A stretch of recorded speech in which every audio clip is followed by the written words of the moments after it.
펜실베니아 주립대에 재학 중인 21살의 신디 송은 할로윈을 맞아 친한 친구인 스테이시 리사와 함께 근처 플레이어스 나이트 클럽에 코스튬 파티를 갑니다. 다음 날인 11월 1일 새벽 2시까지 파티를 즐긴 세 친구는 클럽을 떠나 한 친구의 집에 들려 비디오 게임을 하며 시간을 보내다가 4시쯤 집을 나섭니다. 스테이시가 신디의 아파트에 내려주었고 그녀는 신디가 아파트로 향하는 것을 확인하고는 떠납니다.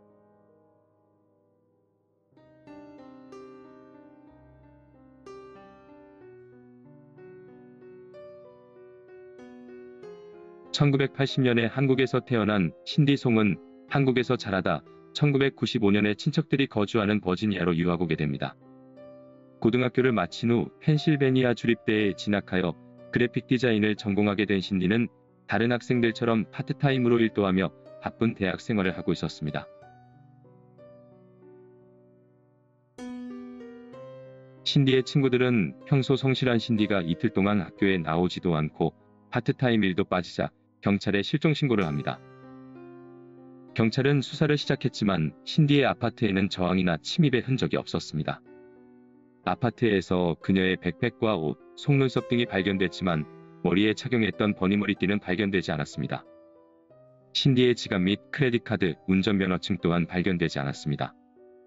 하지만 신디의 휴대전화가 집에 남아 있었고 통화 기록을 확인한 경찰은 신디가 할로윈 파티 다음 날 새벽 4시쯤 집에 온 후 어떤 전화도 걸거나 받지 않은 것을 확인합니다. 경찰은 신디가 아파트 가까이에 있는 24시간 편의점에 가다가 납치되었거나 아니면 신디가 아는 사람이 그녀의 아파트에 방문해 같이 나갔다가 살해당했을 두 가지의 가정을 세웁니다. 하지만 여전히 단서가 부족합니다. 한편 신디의 일기장을 확인한 경찰은 그녀가 남자친구와의 이별로 인한 스트레스로 스스로 집을 떠났을지도 모른다는 추측도 합니다. 하지만 몇 가지의 단서들, 즉 곧 있을 브리트니 스피어스의 콘서트 티켓과 실종 며칠 전 주문한 새 컴퓨터가 곧 배달 예정이었던 점 등을 들어 가출 가능성을 배제합니다. 며칠 후 경찰은 한 목격자의 제보를 받습니다. 익명의 여성은 펜실베니아 주립대에서 약 320km 떨어진 필라델피아의 차이나타운에서 신디와 인상착의가 비슷한 여성을 봤다고 주장합니다. 그녀에 따르면 한 남성이 여성을 강제로 차에 태우려 하고 있었고 그 여성은 도와달라고 소리치고 있었다고 합니다. 목격자가 그녀를 도와주려고 하자 그 남성은 목격자에게 신경 끄라며 소리질렀다고 진술합니다. 목격자의 진술을 토대로 경찰은 몽타주를 제작합니다. 그는 짧고 연한 갈색 머리를 가진 28에서 35세 사이의 외모를 가진 남성이었습니다.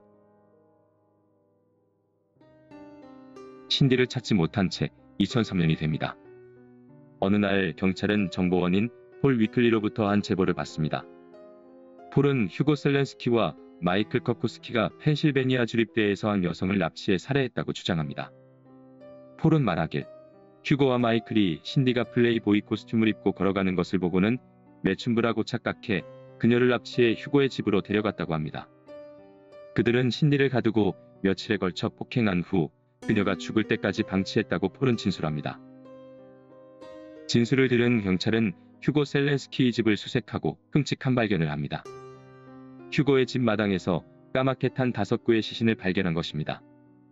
경찰이 휴고의 마당을 구석구석 파헤치자 몇 구의 시신이 더 발견되었고 휴고의 집에서 발견된 시신은 총 12구가 됩니다. 12구의 시신 중에는 폴이 신디를 납치한 범인 중 하나라고 주장한 마이클 커코스키와 마이클의 여자친구 태미의 시신도 있었습니다. 마이클은 불법 마약 조직을 운영하는 등 여러 건의 중범죄를 저질러 선고를 기다리던 중에 여자친구인 태미와 실종된 상태였습니다. 폴은 마이클이 신디의 버니머리띠를 트로피처럼 가지고 있자 이를 마음에 들어 하지 않았던 휴고가 그를 살해한 것이라고 주장합니다. 하지만 마이클이 이미 사망했기 때문에 폴의 진술을 입증할 사람도 증거도 없었습니다. 12구의 시신 중 신디의 시신은 없었습니다. 휴고 셀렌스키의 변호사로부터 휴고가 신디의 실종 당일 몇백 마일 떨어진 곳에서 확실한 알리바이가 있자 경찰은 폴 위클리의 진술에 수상함을 느낍니다. 폴의 컴퓨터를 조사한 경찰은 폴이 신디의 사건과 관련한 기사들을 다수 다운로드한 것을 발견합니다. 그러자 경찰은 폴이 형량을 줄이기 위해 거짓 진술을 하려고 신디의 사건을 연구한 것일 수도 있음을 깨닫습니다. 왜냐하면 폴 위클리가 이미 살인사건을 저질러 종신형을 선고받았고 심지어 사형 선고의 가능성도 갖고 있었기 때문입니다. 경찰은 또 하나의 가능성도 생각하게 되는데 그것은 폴 위클리가 신디를 살해한 진범이고 휴고 셀렌스키에게 누명을 씌우려고 한다는 것입니다. 하지만 여전히 입증할 증거가 부족합니다. 폴 위클리와 휴고 셀렌스키는 둘 다 종신형을 선고받고 복역 중입니다. 신디는 아직도 발견되지 않았고 확실한 증거도 목격자도 없습니다.